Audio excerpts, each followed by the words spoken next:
బండి అక్కడ ఇది వీలైపోయిందా వీలు గిట్లుగా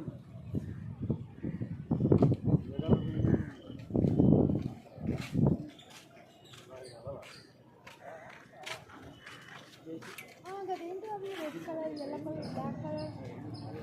సంథింగ్ కోల్ అనుకుంటారు కోల్ ఫ్యాక్టరీ కూరగాయలు ఉన్నాయి గోంగూర పాలకూర బచ్చల కూర ఏంటండి అన్ని కలర్స్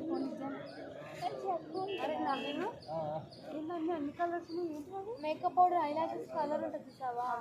అవన్నీ కాస్మెటిక్ కొంచెం అట్లా ఫస్ట్ ప్రిపేర్ చేసి కాస్మెటిక్ సెండ్ చేస్తారు.